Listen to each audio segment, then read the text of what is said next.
Video, and as soon as I get a feedback signal, we will start. So far, I cannot hear myself. Hold on. We're about to go. Let's see. Can I be heard? Yes! I am live. If you can hear me, or if you can't hear me more specifically, please let me know. So, let me change out these headphones over here so I can hear what's happening here.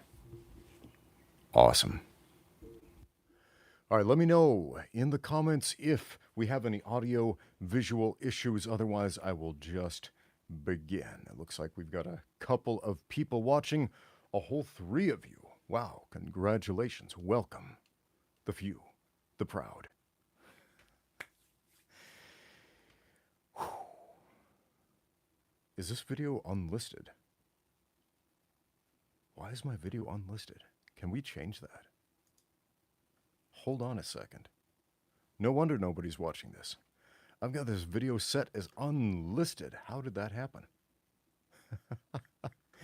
Okay, we got to change that. Public. Done. Save. Changes saved. Now let's, well, that was weird. Why on earth would I have set this to unlisted? No wonder I couldn't even access it without a link. And of course, you couldn't either.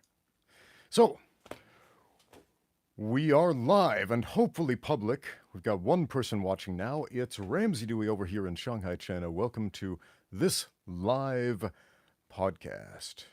We'll be discussing a few things. These topics have been going around on YouTube lately. Jake Paul versus Mike Tyson. Francis Ngannou getting knocked out pretty handily by Anthony Joshua. And if you didn't know, the late great artist Akira Toriyama has passed away. Now I know a lot of my viewers are way into Japanese cartoons and they get mad when I call them that instead of anime. And Mr. Toriyama was most famous for Dragon Ball. I never watched Dragon Ball. Never saw it. Never seen a single episode. So why do I care about Akira Toriyama? Well, he did more than just Dragon Ball. My favorite Japanese role-playing game of all time, Chrono Trigger, came out the summer before I went to college. And man, that was a special storytelling endeavor. It really was. If you haven't played that game from 1995, oh boy, you missed out. It was a good one. Go give it a playthrough. But the artwork, the characters were designed by Akira Toriyama, the guy who did Dragon Ball. Now, I know a lot of my viewers love martial arts anime and things like Dragon Ball and so on, inspired you guys, a lot of you, to get into martial arts. So that's cool. So if you didn't know, Akira Toriyama was responsible for that artwork. So let's remember the guy. So on to some of these topics. Jake Paul versus Mike Tyson. I said in the title that a funeral for the sport of boxing will be held on July 20th. And what do I mean by that? Do I mean I'm not entirely in approval of this course of events? Not really. When I saw the announcement that Tyson and Jake Paul were going to be boxing in any capacity, exhibition or otherwise, it made me sad. It made me sad. It felt like the announcement of a funeral. Those same types of feelings. Oof. Ouch. It wasn't pleasant.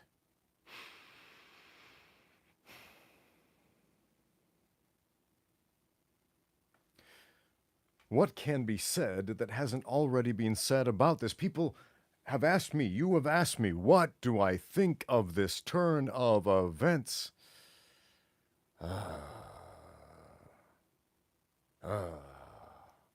I'm making noises instead of giving words about it. Again, it just makes me sad to think about. We have a accomplished boxing champion, well past his prime. This is no secret. Mike Tyson is 57 years old. He's going to be 58 in July at the time of the fight.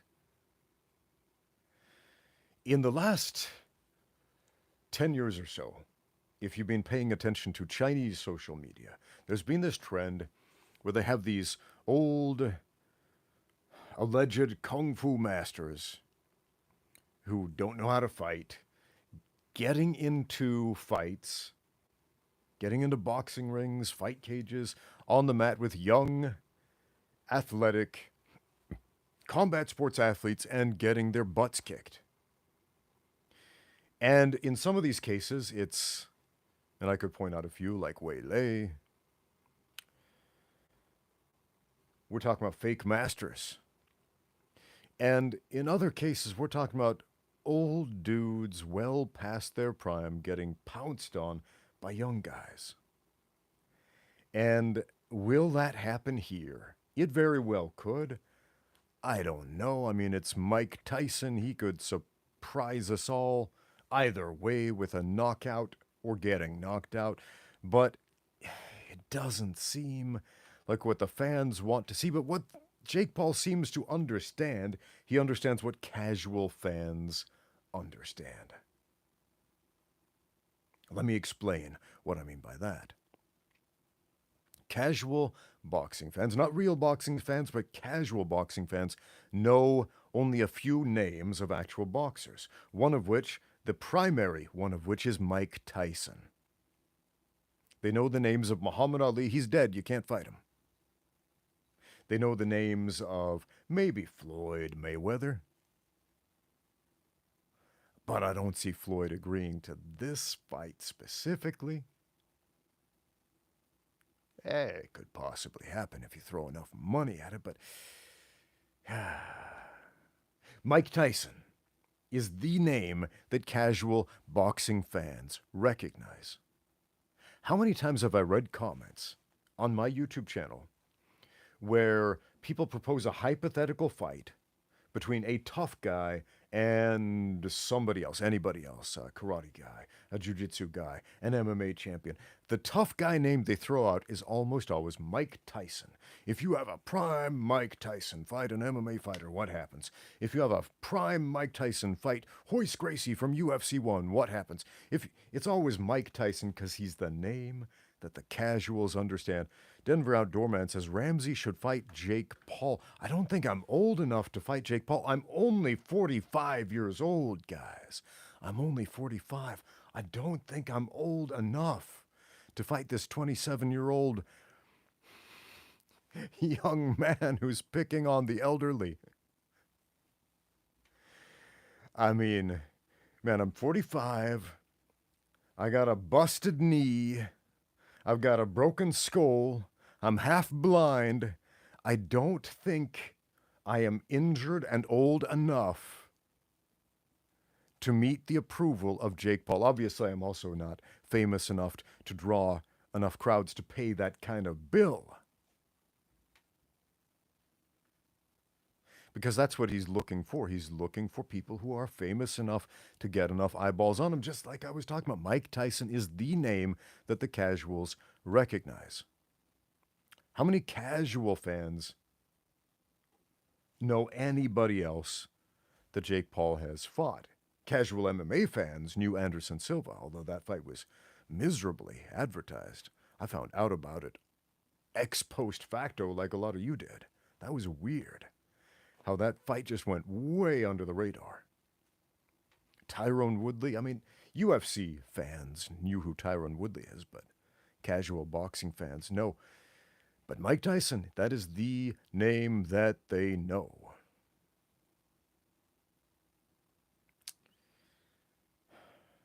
Yeah, Jake Paul just fought an unknown pro. That's what I heard. He fought an unknown and nobody seemed to care about it. Now, Yeah, man. What do you think about this match? Tell me in the comments right here. Tell me in the chat. What do you think about this match? Is this something you want to see? This is a case of a guy with notoriety attempting to get more notoriety by attaching his name to a more famous name, by attaching his brand to a more famous brand. What's in it for Tyson? You could answer that question with money. Of course, he's going to get millions of dollars. Yeah. I don't think Mike is hurting for money at this point in his life.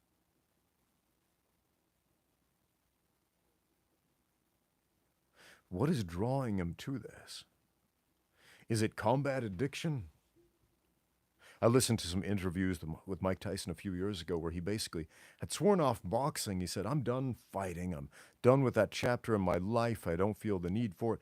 And then slowly but surely it seemed to come out again. And I recognized that look in his eyes, which seemed, it's something I recognized in myself after I retired from fighting because of an injury. The itch to get back in there, combat addiction, the thrill of the fight, win or lose, because it is thrilling. And it is incredibly seductive and addictive. So why is he doing it other than that?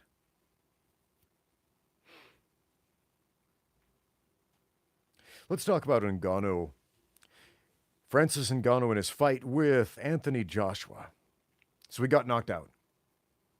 Now, at first, I just saw the last couple seconds of the fight where Ngannou got knocked out. I went to social media. I think I was scrolling through Instagram, and I saw the clip, and it was a right hand, right straight, right down, boom, right on the chin. And I thought, did he just sucker punch him? Not in the modern colloquial sense of sucker punch, as in hit somebody by surprise, as the kids say these days and have been saying for like 40 years or so, but in the classical traditional sense of that phrase, as Jack Dempsey used it. A sucker punch back in the 1920s meant to lead with your power hand, because only a sucker would fall for that. Did you know that?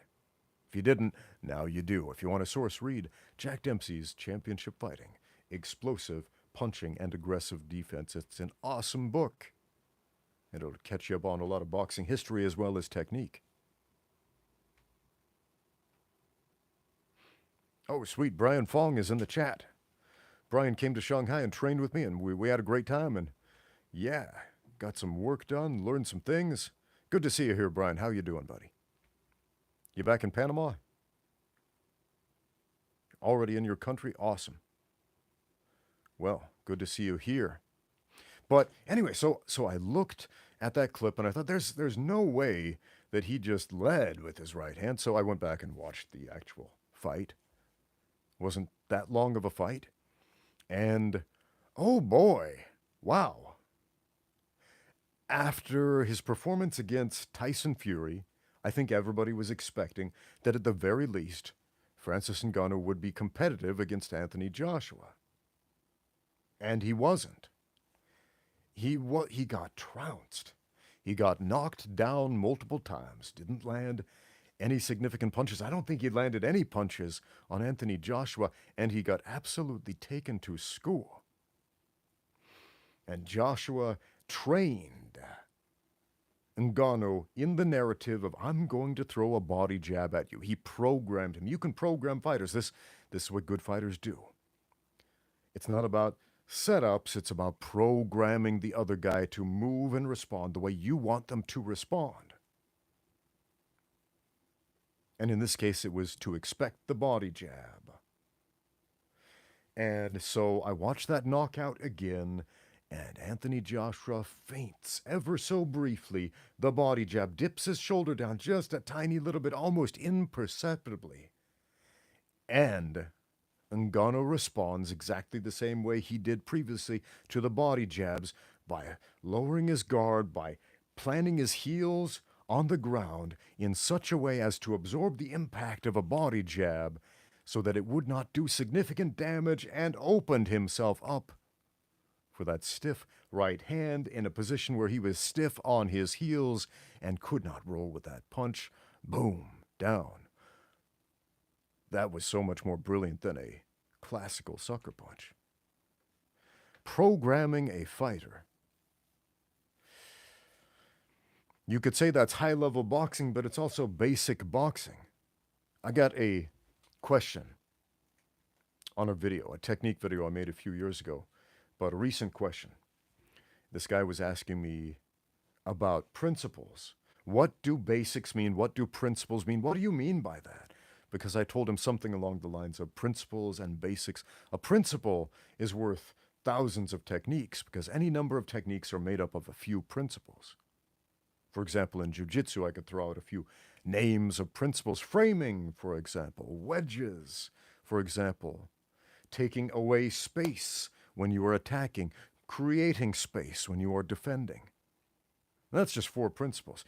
If you understand those 4 principles really well, you already know a bunch of techniques. You can figure stuff out. Now, there are, of course, more principles than that, but you can reduce thousands of techniques into a handful of principles. And one of the principles we saw at play, advanced boxing, but also fundamental and principle boxing, is programming your opponent to respond to a feint. And it worked brilliantly. Man, Anthony Joshua, fantastic boxer. But this also goes to show that fighting, not just boxing, but fighting generally speaking, is like rock, paper, scissors. If you put Anthony Joshua in a fight with Tyson Fury, have they fought before? I don't know if they fought before. If they have, let me know in the comments. But if you put them in a fight together, a boxing match, it's going to look very different than the boxing match that we saw with Ngannou, with either one of those men fighting Ngannou. It's going to look different. Maybe Tyson Fury would win that match. I don't know. Maybe Anthony Joshua would win that match. Maybe one of those men would style on the other guy. Maybe it would be close. We don't know, because it's like rock, paper, scissors, and on any given day, we can have a radically different performance from any fighter. If one guy's not feeling well, for example, didn't sleep well, didn't eat well, is experiencing some kind of anxiety out of the ordinary, this can be dramatic. It can have a dramatic effect on the performance of a fighter, and we might not see the same Anthony Joshua or Francis Ngannou or Tyson Fury, etc. Do you know how MMA math works? Math with 2 M's and capital letters? It's the idea that if fighter A can beat fighter B, and fighter B can beat fighter C, then fighter A can also beat fighter C, but that's not actually true. It's not necessarily true. It's certainly not always true. And math has been disproven many times. That MMA math formula has been proven false so many times. Fighter A can beat fighter B on this particular day at this particular time, but you know what? If you run that match back 10 times, maybe fighter B wins 5 out of 10 of them. We don't know, unless we actually do the experiment. And if they actually fight 10 times, they're sustaining damage 10 times. If they fight 10 times, they're experiencing each other's styles and pressure and strength 10 times, and learning and adapting 10 times. So we're never facing the same guy twice. It's one of the reasons why combat sports are so much more dynamic than a casual fan gives it credit for.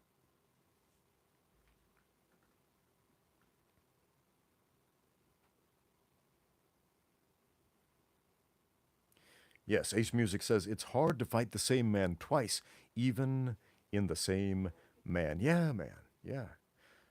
Probably my most... Let's talk about jiu-jitsu for just a second. And if those of you who practice jiu-jitsu, you can probably relate to this. My toughest training partners are not the black belts from other gyms. when I go and visit other gyms. I can have some really good roles with some good black belts in other gyms, but the toughest roles that I have are from my own students that I've trained with the longest, regardless of rank. Man, there's one of my blue belts, for example. One of my blue belts is one of the toughest roles that I have right now. And I'll tell you why. Because I have trained with this guy for 6 years. He knows my game. I know his game. He's constantly adapting to me and my system and my style and my strength and my pressure. And I'm doing the same with him. He is constantly trying to figure out ways to beat me. I can't be the same guy twice when I roll with this dude. He can't be the same guy twice when he rolls with me. It is physically, mentally, and emotionally taxing to roll with this student of mine. It's some of the most intense training that I have, psychologically, physiologically, etc. Because he knows me inside out, because we've experienced the thing over and over and over again. We're never the same people twice. Whereas if I go to another gym and I roll with a guy who's really good once,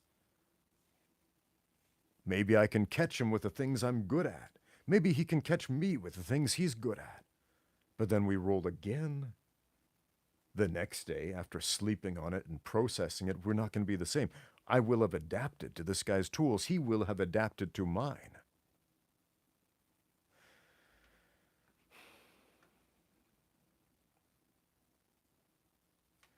Let's go back to the Paul Tyson fight for just a second. What happens if Mike Tyson wins? What happens if we see classic Mike Tyson delivering a brutal knockout and he beats Jake Paul? I think a lot of people will rejoice and say, yay, that's a happy ending. We finally see this guy get his comeuppance. Because people tend to see Jake Paul as a heel. Which is interesting because I think he sees himself as a face, as the face of boxing right now. He often gives these interviews and social media posts about how he's trying to help fighters by giving them bigger paychecks than they're used to and so on. And there's some merit to that, sure. But I think the fans see him as a heel. I'm not sure he's comfortable with that, but that's how he's seen, as the heel, as the guy who doesn't belong in the sport, who inserted himself into the sport in spite. He could spend the rest of his life training. He could spend the rest of his life fighting. He could become the greatest technical boxer of all time, and I think we would all, at least those of us from our generation, who saw this YouTube kid insert himself into the sport of boxing in a way we weren't comfortable with, we would still see him as the heel who doesn't belong. Interesting, right? And so there's something inside of us that wants to see this guy get knocked out. And also, of course, those Mike Tyson fans want to see,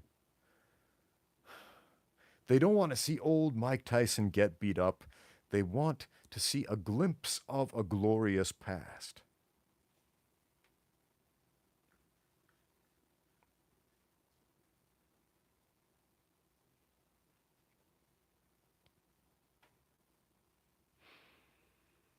All right, guys. That's about all I have to say about those topics. Let's open up this Q&A to, well, to you. Let's have a live Q&A. If you have questions, please leave them in the comments. If you have super chats, I will read those first, of course. And otherwise, I will pontificate about something else. So, I'll give you a minute to write some questions. We have a question from Lao Algon Lester, who simply has a question mark. So I suppose I will answer that with an exclamation point. What are my thoughts on Dave LeDuc? Dave LeDuc, okay. What do I know about Dave LeDuc? So I've seen a few of his Lethwei fights. I watched him on the Joe Rogan podcast. I saw a video he did with Rokas Leonovicius on the Martial Arts Journey channel. I don't know, man. I'm not sure what you want me to say. I don't have any extreme thoughts on Dave Leduc. I mean, he does what he does. He seems to be good at what he does. He seems to be well-spoken about what he does. He's about as good of an ambassador for the sport of Lethwei as we're probably going to get in the Western world. So, yeah, there's that. If you want a more specific answer, maybe ask a slightly more specific question. Guy Brush Threepwood says, if Jake Paul asked you to fight him, would the answers to that question be the same as the answers to this question? If Jake Paul asked me to fight him. Huh. If Jake Paul asked me to fight him. Now that's... If the question was, if Jake Paul offered me a paycheck comparable to what he's been offering these other guys to get in the ring with him, would I do it? That's a very different thing than if Jake Paul asked me to fight him. Because I don't fight for free, friends. And you shouldn't either. Don't get into fights for free. Don't do your work for free, man.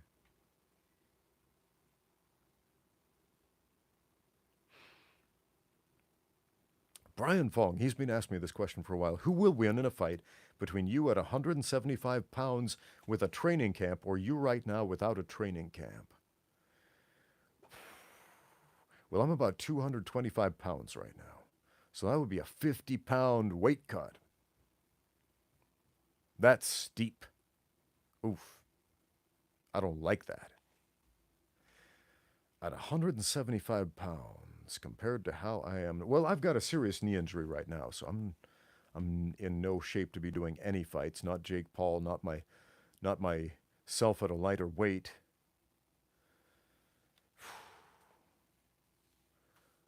So, but let's just assume for a minute I was in the type of physical condition where I was able to do a training camp and somehow shed 50 pounds. I'd have to chop off a leg, maybe two. I mean, I don't have a lot to lose here. I'm like 225, fairly lean. So I would have to lose a lot of muscle mass to do that. So I would be considerably weaker at 175 pounds. I would be weaker, I would be lighter, I would be dehydrated to get there. So yeah, I would absolutely squash myself. 225-pound Ramsey fighting a 175-pound Ramsey.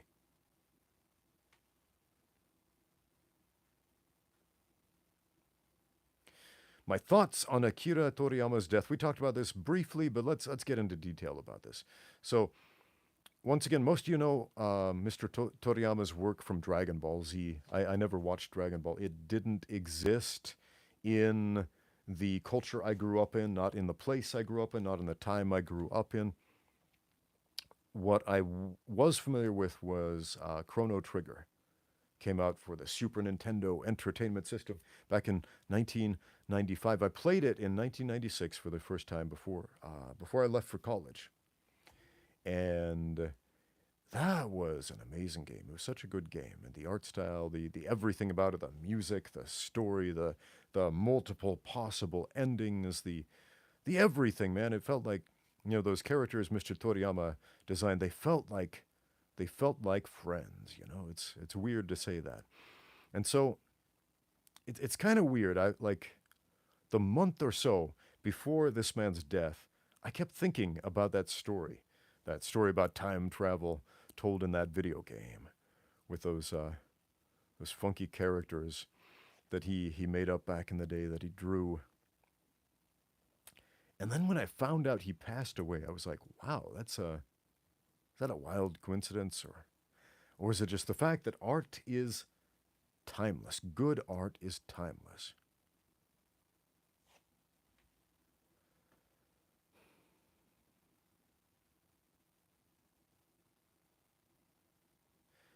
So Brian Fong says, that's pretty interesting. I thought having a training camp makes you be in the best fighting shape possible. Well, Well, look, let's talk about the training camp. I made a video about this before. There are a lot of people. Here's the origin of the training camp. It's a boxing tradition that dates back to the early days of boxing, where boxers worked full time. They weren't training full time. They weren't even training regularly. They were doing physical labor, working on a dock somewhere, working in a factory, working swinging a sledgehammer, something like that, working being a hobo. And then when it comes time to fight, they do a training camp where they specifically take time off from work to train for boxing. Now, in the modern world, we have these full-time fighters who presumably are training full-time, although a lot of them tend to get lazy outside of their training camps and balloon up and get fat and all this other stuff. And they still use that antiquated training camp model, which I think is a mistake. You should be doing something every day to get stronger, something every day to get more flexible in body, in mind, in soul, something every day to get more technical. You should be making improvements every day. You should be ready and able to step in the cage every day. Now, a few weeks before a fight, your training can, and it certainly should, change to get you into the right mindset for the fight. But this antiquated model of get into shape with a training camp because you're out of shape or something like that, that's silly to me. Especially when we're modeling that on a lifestyle that modern fighters aren't even living anymore. I've known a lot of guys who ascribe to this be lazy outside of training camp and then work really hard for a short amount of time, cram for the fight essentially. That's what modern fighters generally mean by a training camp, is cram for the fight. You can't cram for a test. It's not an effective way to study, and you can't cram for a fight.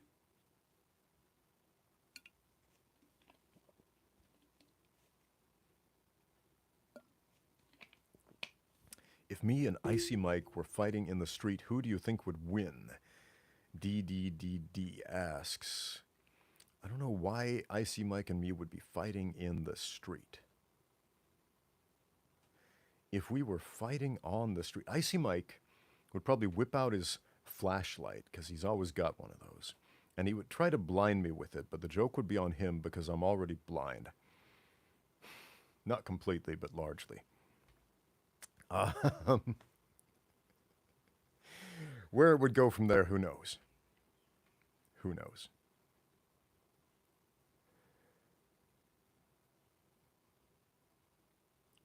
Well, what are the questions do you have?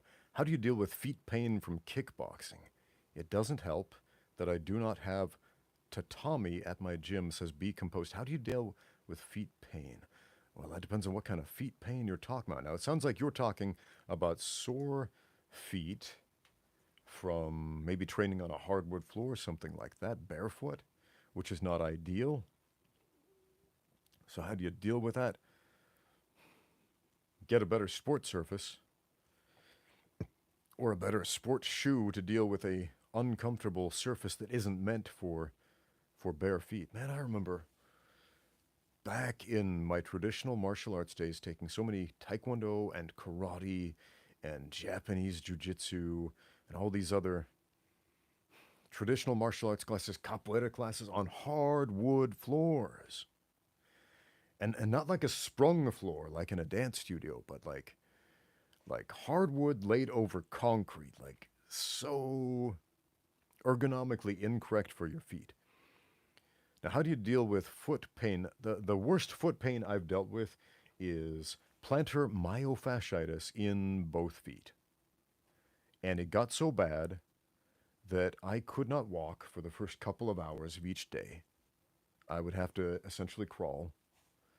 And I would have to warm up my feet and do a bunch of stretches and exercises and all this other stuff before I could move normally. And that took a very long time to deal with, a lot of rehab, a lot of rehabilitative exercises and stretching and so on and so forth, and getting the blood flowing the right way. And boy, that was a chore. Fortunately, I seem to be over that chapter in my life, at least for now.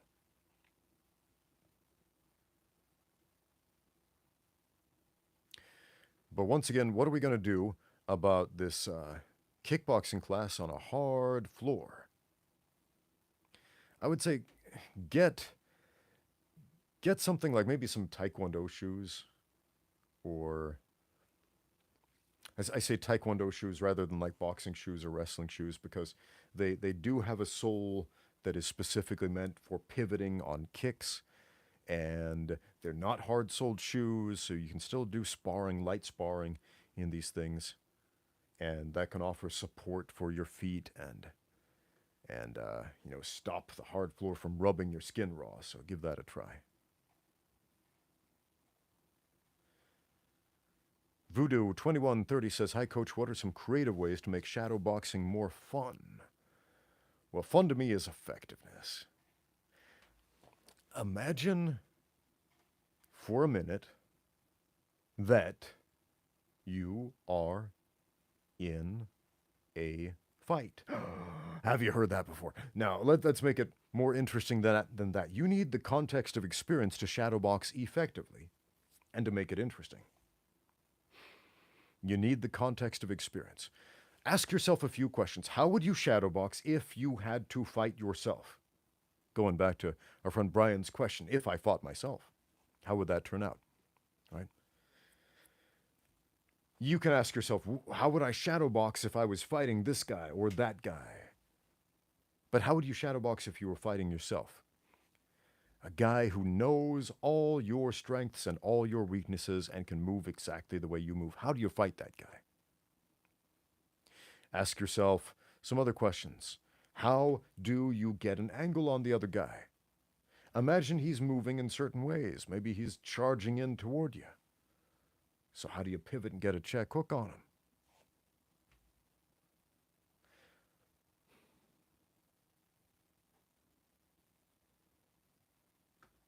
But you asked for fun. How do you make shadow boxing fun? Do you like listening to music? Put on some music. Put on some music you like while you shadow box.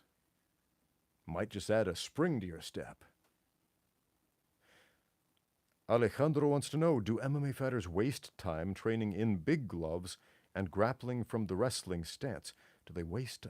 Is it a waste of time to wear boxing gloves while training for MMA fights? There are reasons why you might want to wear boxing gloves as opposed to MMA gloves in certain sparring sessions. There are reasons why you might want to focus specifically on wrestling sometimes while training for MMA. Is it a waste of time? It can be if you are chasing goals that are not conducive to winning that fight.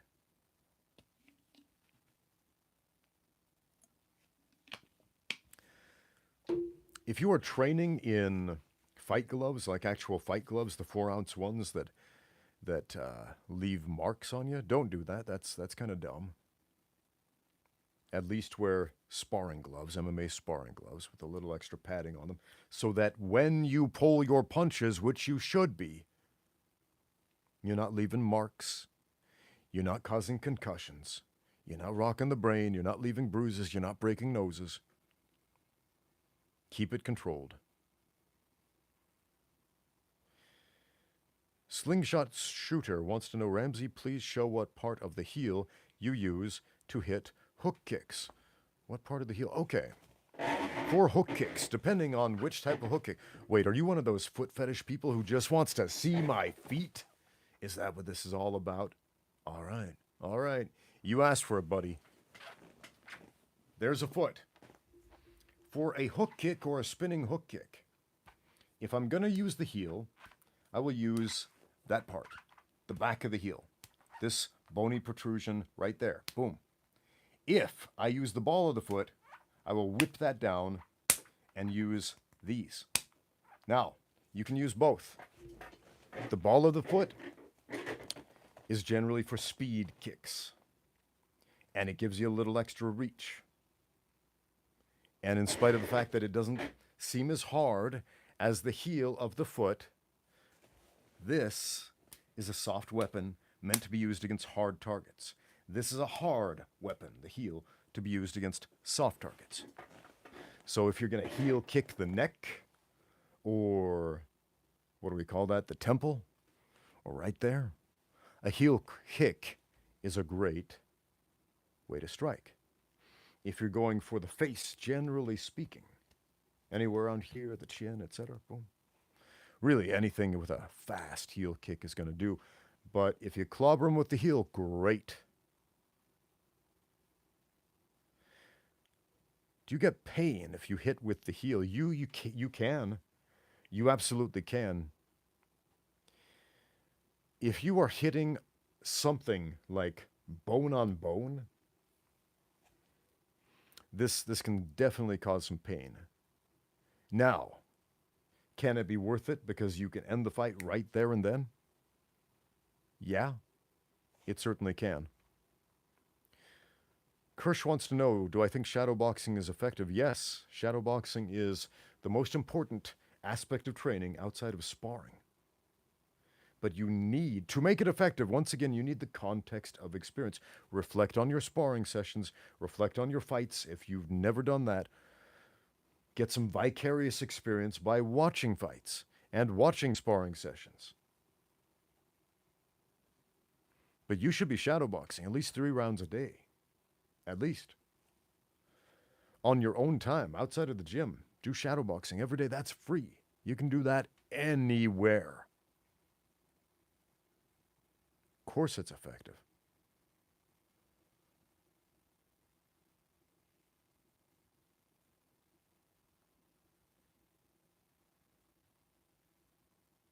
All right, what else do we have? Don't try shadowboxing in the library. And why not? Is there a sign in the library saying no shadowboxing?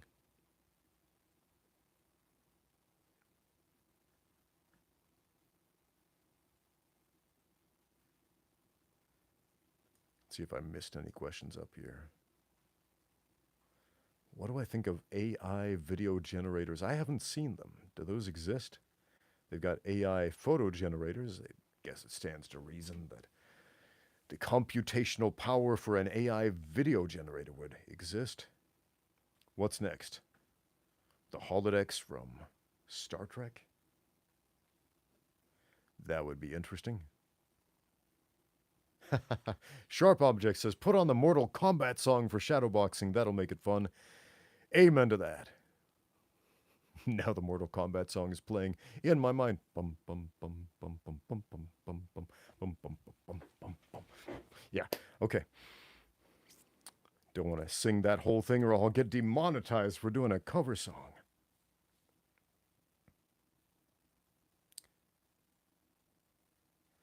Big Bob Bosch says, I have a buddy that feels the longer fighter wins in Muay Thai a vast majority of the time.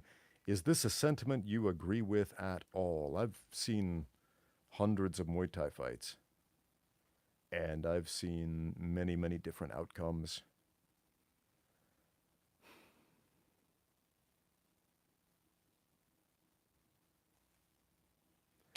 Far too many divergent outcomes from what you have just said to generally agree or disagree with it.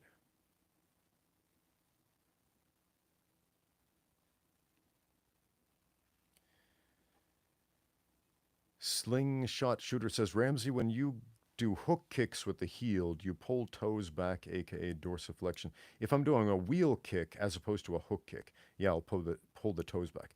If I am doing a hook kick, like an actual hook kick, not a wheel kick, this is an important difference. A wheel kick is a straight leg, like the meia lua de compasson from capoeira. Okay? A hook kick is one where you will bend the knee. Try to explain this. This is my good knee. I got a story about that. So we'll hook it at the end, meaning we'll pull it back. Whereas with a wheel kick, we will move the straight leg in a circular fashion, putting our body weight behind it by lining up the torso and the head with the leg. I've got some videos about this stuff. Guys, go watch it. I actually recorded what would have been a fantastic video on wheel kicks and hook kicks. And I got like 30 minutes of footage for this thing, and then I looked through it and realized the microphone didn't work. And it was completely silent, and everything I said was gone. And I was like, oh man, I don't even remember what I said to do a voiceover. This was gold, man. So that video never happened. Kirsch wants to know, how much difference does a reach advantage make? It only makes a difference if you know how to use it. Do you know how to use your reach advantage? I would say most guys don't.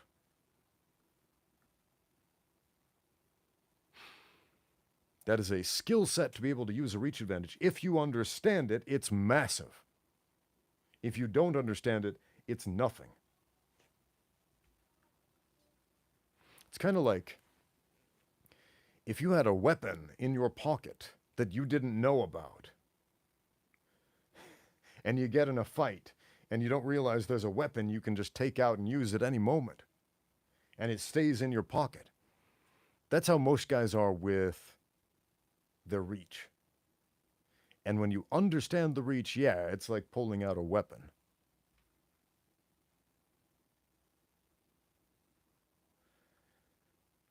Voodoo wants to know what I think of the spar bar. He's thinking of investing in one. Okay, the spar bar. I've used the spar bar brand a couple of times. It's basically that spinny bar, and you hit it, and you can bob and weave under it and move around it in a few different ways. I mean, I would say it's kind of fun for a little while. It's kind of gimmicky. I'm not a huge fan. I've used one. There was a different brand. I did a review of it. It's up on my channel. In fact, let me see if I can find it for you. What was it called?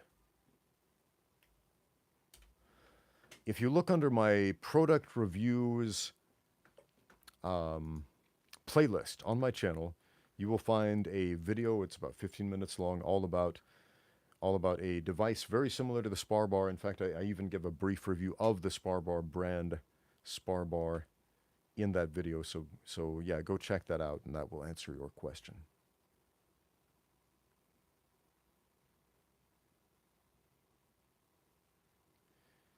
Big Bad Bosch says, do you or your fighters use a wide variety of exercises for building power, or do you mostly concentrate on a few reliable ones?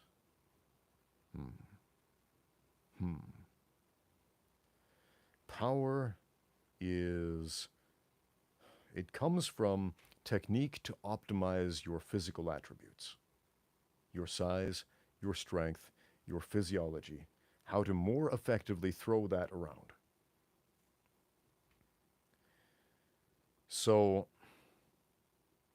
if we are talking about power in a punch, generating that is very different than generating power in a kick, which is very different than generating power in a shot for a double leg takedown, which is very different than pulling power or pushing power, etc. So a few simple exercises for generating the physical attributes necessary for power generation in a fight. Squats, deadlifts, pull-ups. You will hear me preach those 3 exercises incessantly on this channel. Squats, deadlifts, pull-ups. Everything else in the weight room is extra.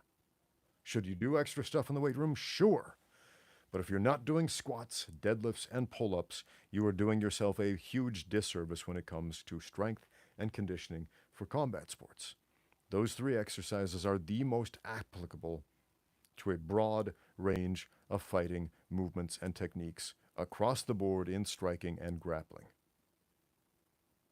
As far as power generation, the technical aspect of power generation comes from technique to optimize the physical attributes that you have and that you gain.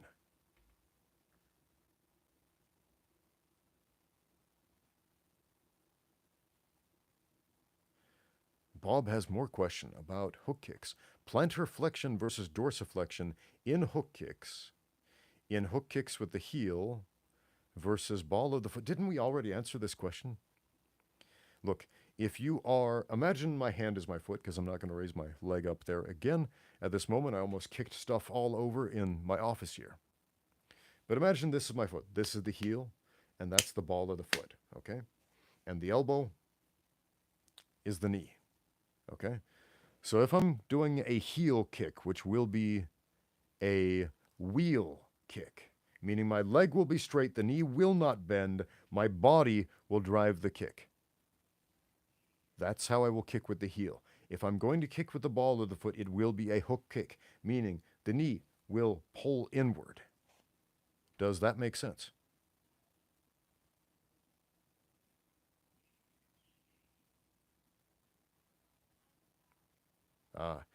Big Bad Bosch says, beautiful, thank you, coach. I had major analysis by paralysis with strength and conditioning. Yeah, a lot of people do. They overcomplicate it. They do some silly circus tricks. They jump around on Bosu balls and do nonsense that isn't actually going to be constructive. So keep it simple. Your time as a fighter, especially if you're not a full-time fighter, is limited. And if you are a full-time fighter, your time is still limited because you can only abuse your body so much and no more. And training is essentially abusing the body and giving it time to heal and rest. This is why steroid use is so rampant in sports, so that fighters or athletes, generally speaking, can get more training in.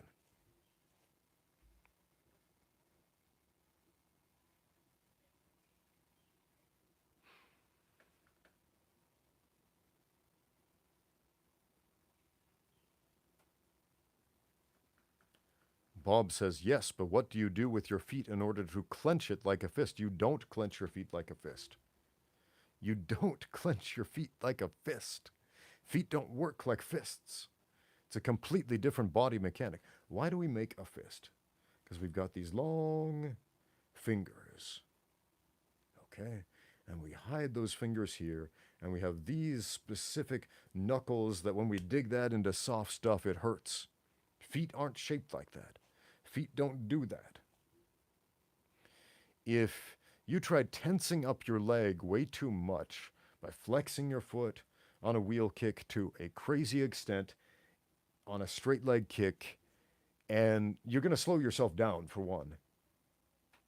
That would be like squeezing your fist first before you throw the punch instead of on impact. If you do that, you're putting the brakes on before you get to the target. So relax, relax, relax until impact, and then boom, tighten up and then relax again.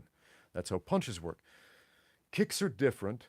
Generally speaking, with a kick, you're going to relax your leg most of the time, with a few exceptions. If you're throwing a side kick or a back kick, these straight, linear heel kicks, at the moment of impact, it would be ideal to lock the leg out completely in order to displace your target, and then unlock your leg immediately after impact. A spinning hook kick, on the other hand, or a spinning wheel kick, if you straighten your leg and then hit something really hard, all of that force, if your leg is flexed, as if you were trying to clench a fist up, all of that is going into your PCL, your posterior cruciate ligament.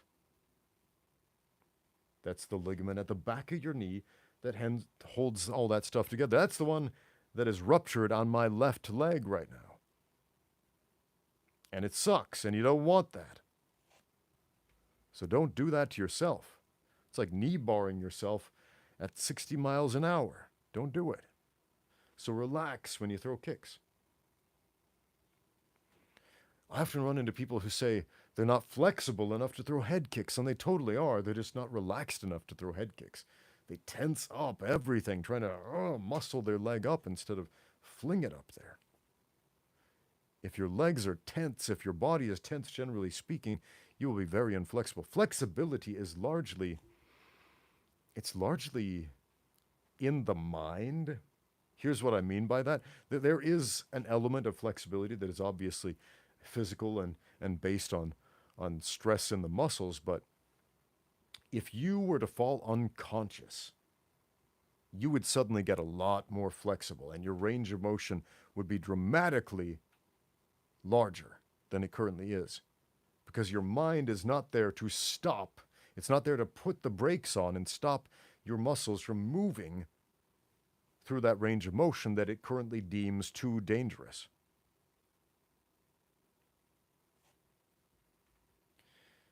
Sing Shot Shooter says, I saw your video on the side kick and you said to pull your toes back. Yes, if you're throwing a side kick, you're striking with the heel. It's a straight line, so you pull your toes back. That one would be analogous to, say, throwing a palm strike. If I throw a palm strike with my fingers forward, I would jam my fingers. So I want to move my fingers out of the way. Boom.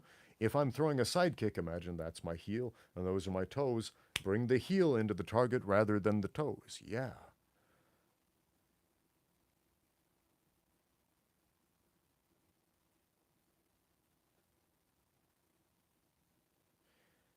Achilles Costello says, what are some ways to win grappling matches with arm bars or other joint locks with someone who is reluctant to tap and I don't really want to actually break them?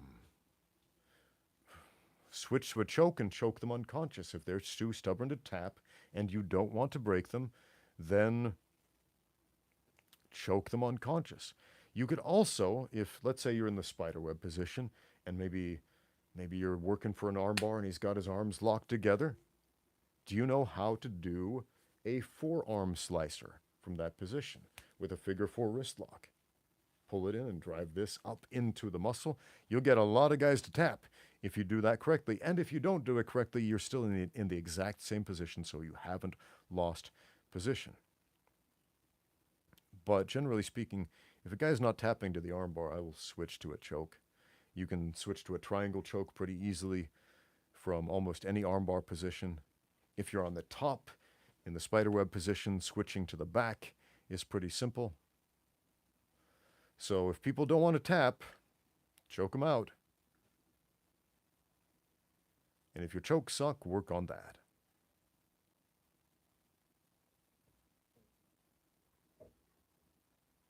Slingshot Shooter wants to know, do I need to pull my toes back on a heel hook kick like the side kick? Well, yeah, if you want to strike the heel, then yeah, pull your toes back a little bit, but don't tense up your leg like a crazy person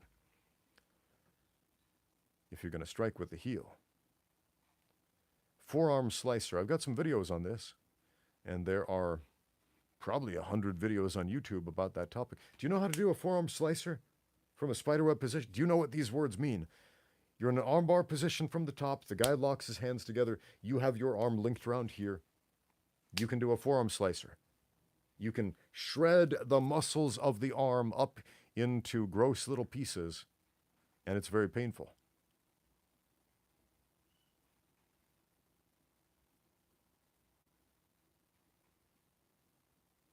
And yeah, as Big Bad Boss says, they can still break the bone if you put enough mustard on it. Yeah. Yeah.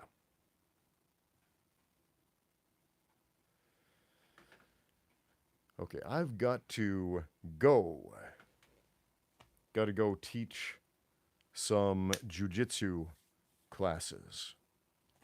Got to go train some fighters right now in the fine art of strangling some fools. So, that's that. That's the Q&A. Thank you for watching. Now get out there and train.